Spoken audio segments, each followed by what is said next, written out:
Hey, top of your life's math and history, and we are going to learn about the 3 theorems with proportions.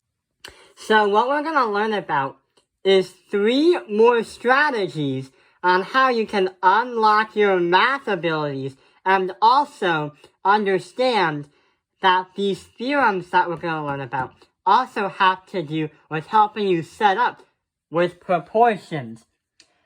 When you set up a proportion for geometry, if you are not a visual learner, or if it's hard to kind of gather the information, it actually is very complicated because you have to visualize what the proportion will look like.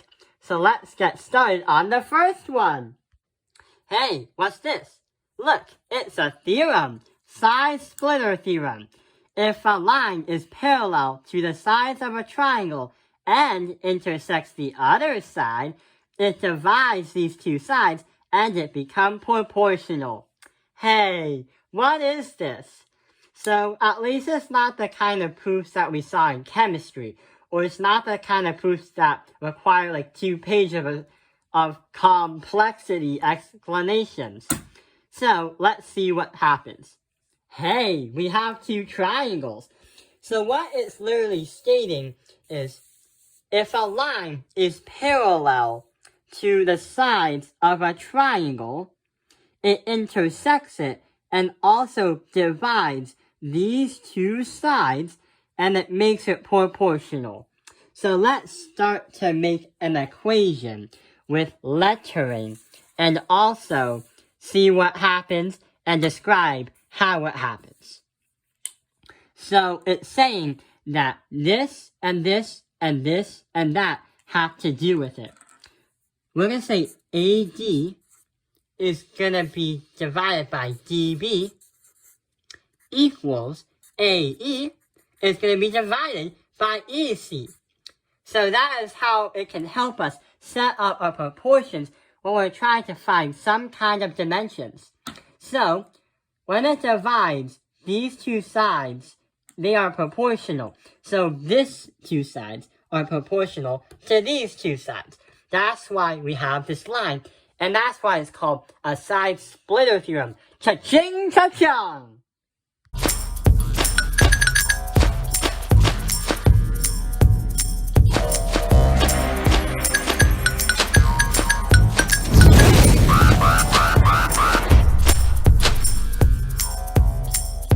We can also have it in a different way, like this. But if you want to visualize it, you turn it like that.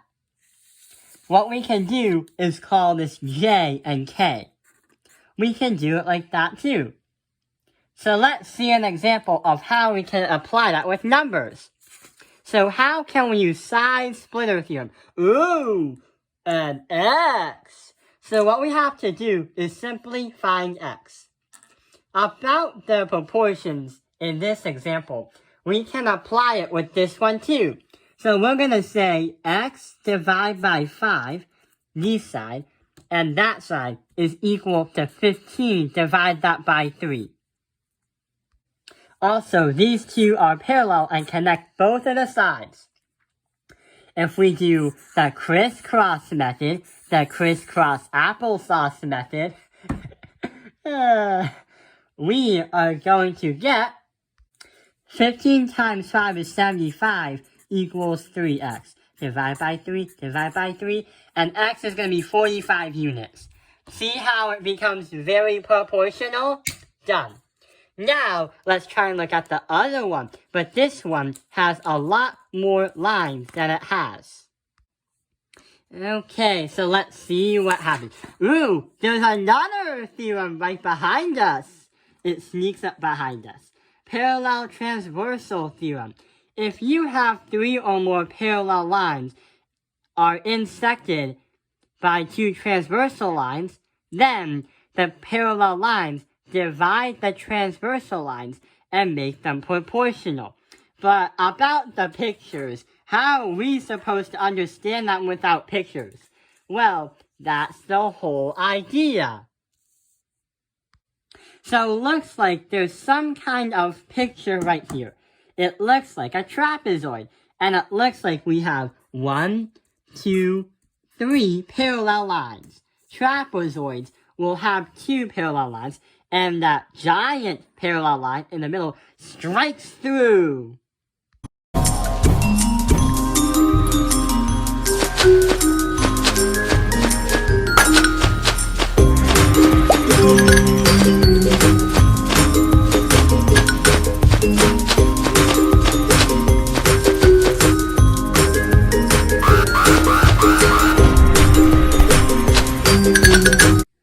And if you ever wanted to make this easier and create a proportion, you can visually say that once these parallel lines are striking through, the transverse lines are also proportional. So technically, it's a lot of a bigger deal like this. This is literally a ripoff of this one. Because instead of having one splitter line, turns out you have 3 parallel lines instead. So we can easily say AC divided by CE, and also have that proportional to BD, divide that by DF. So this theorem is supposed to help you with setting up the proportions. And also, type in the comments below if you think it's a ripoff of this one. Oh well, let's do it numerically, or let's actually solve the a problem. So looks like we have our 3 attacks of parallel lines. We have 2 transversal lines. The problem is find x and y and understand why this happens. Get it? Understand why that happens? So what we're gonna do is simply this. We are gonna create a ratio so we can understand what's happening. So we have 5y, which we have no y, or we have no idea what it is. 3x, we never found the x marks the spot, but 4 and 8. Hang on! 4, 8, 3x, 5y. We can say and assume that 4 is going to be 1/2 of 8. So what's going to happen is our ratio, just to help us out, is 1 to 2. Putting out a ratio is not required, but it's highly recommended as it will help you set up for what happens next, and also set up what the math will look like. So if this side is 1 to 2, then what we're gonna do, get it? It rhymes. What we're gonna do is 4, 8, 3, 6x, and 5, 10y. And the other thing is, we don't need those variables. So our final answers are going to be 10, 6, and 8. And the total of all of these is going to be 24. So we did it. We solved it. Now, let's look at the other problem. And the reason why this happens is because of the parallel transversal theorem. There's one more theorem that we're going to look at. Angle bisector theorem. If a ray bisects an angle of a triangle, it divides the opposite sides into segments that are proportional and are also adjacent sides. How can we see this? So if I put the theorem right on top so we can read it. Angle bisector theorem. Hey, a triangle! And look! There are 2 congruent angles. So what's going to happen is this. If a ray is causing 2 angles inside the triangle to be congruent, it means that we can automatically say and create another proportion. We're going to say BC is going to be divided by BA. That is going to be BC, and BA is going to be proportional to CD and DA. So what happened is we proportionally said BC and BA, and also said CD and AD, or DA. So that is what the angle bisector theorem is. Because when these 2 angles are congruent, it means that there's a ray in the middle and makes these 2 congruent. Wait, not congruent, but these two proportionally, and these two proportionally. Done. But how can we do this with math? And that's what we're gonna find out. So, hey, there's a problem. And the triangle AOK, seriously, AOK is giving us the okay to start working on the problem. So let's see what happens. We have 25, 28, and x. Just by analyzing what the first thing was, in the first example was, BC and CD, BA and DA, what we're going to say is, say, x and 8 is going to be proportional to x divided by 25 and x divided by 20. Figure it out, and you get this. 8 times 25 is 200. And we have to equal that by 20x.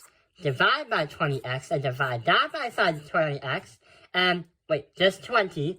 X is going to equal 10. So, right here, x is going to equal 10. I'm just going to put a letter T right there. Okay, x equals 10.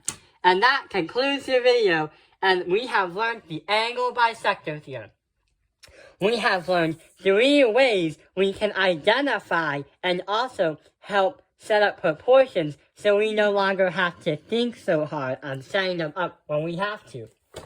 I hope this video has helped you understand 3 theorems with proportions. Thank you for watching How Can You Analyze Math Industry. Like and subscribe.